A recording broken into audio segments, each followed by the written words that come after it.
Assalamualaikum warahmatullahi wabarakatuh. Kami dari kelompok 1 sedang mengunjungi Museum Pahlawan Perjuangan yang ada di Bojong Kokosan.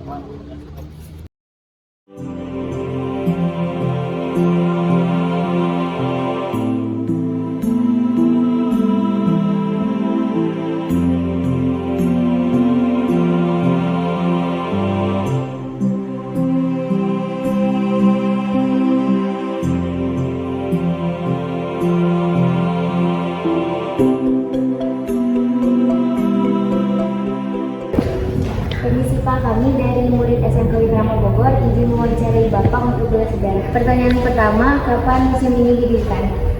Museum Pahlawan Perjuangan 1945 Bojong Kokosan didirikan pada tahun 1992 oleh Gubernur Jawa Barat pada saat Bapak Yogi.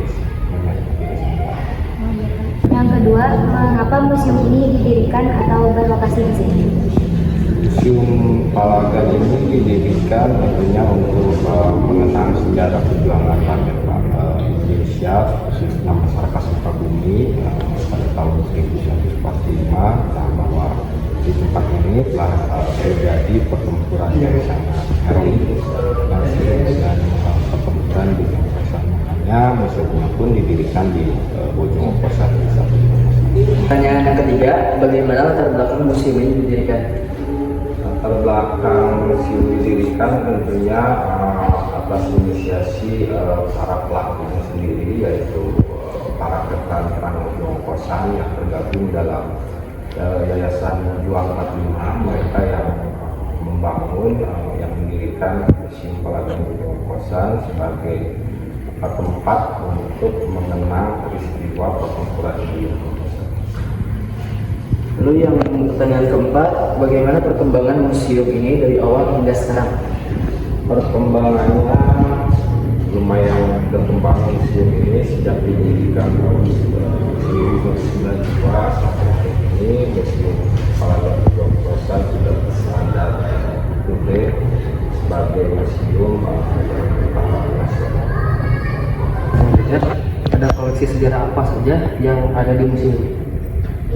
Ada 50 koleksi yang ada di Museum Pahlawan Bojong Kokosan ini, dari mulai koleksi senjata atau yang pernah digunakan dalam pertempuran Bojong Kokosan, terus ada seragam, ada diorama dan lain-lain artefak peninggalan masa perang kemerdekaan.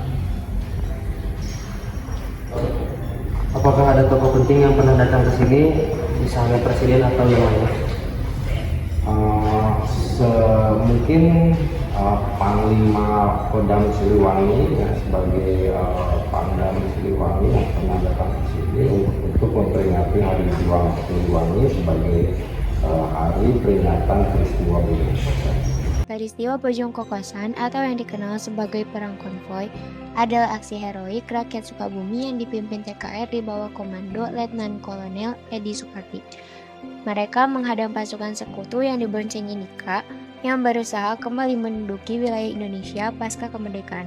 Pada 9 Desember 1945, di jalan sempit dan menanjak Bojong Kokosan, para pejuang melancarkan serangan mendadak yang membuat konvoi musuh kacau. Beberapa kendaraan terbakar, pertempuran berlangsung sengit, dan laju sekutu berhasil dihentikan. Peristiwa ini menjadi bukti keberanian rakyat Sukabumi dalam mempertahankan kemerdekaan yang baru diraih. Museum ini menampilkan berbagai senjata yang digunakan dalam peristiwa Bojong Kokosan, mulai dari senjata api hingga perlengkapan tempur. Selain itu, terdapat seragam pejuang dan pasukan sekutu yang menunjukkan kondisi militer saat itu. Museum juga dilengkapi diorama yang menggambarkan jalannya pertempuran sehingga pengunjung dapat memahami situasi bersejarah secara lebih jelas.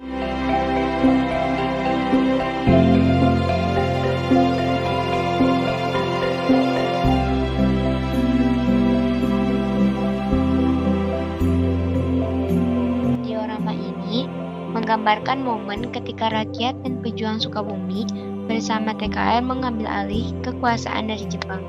Mereka melakukan aksi massa dari lapang Victoria hingga berhasil merebut markas Jepang dan mengibarkan merah putih. Pengambil alihan Cirohani menggambarkan momen ketika rakyat dan pejuang Sukabumi mengambil alih kantor pemerintah Jepang di Cirohani setelah proklamasi. Para pemuda, TKR, dan tokoh masyarakat bergerak bersama, menuntut Jepang menyerahkan kekuasaan tanpa perlawanan. Diorama ini menceritakan peristiwa 10 Desember 1945 ketika Cibadak dibom oleh pesawat Inggris sebagai balasan atas kekalahan mereka di Bojong Kokosan. Diorama ini menggambarkan para pejuang Sukabumi yang kembali ke Bojong Kokosan saat hujan lebat untuk mengevakuasi para syuhada. Dalam pertempuran itu, Sekutu kehilangan banyak kendaraan. Sementara, Indonesia juga mengalami korban besar, termasuk puluhan pejuang dan warga Cibadak.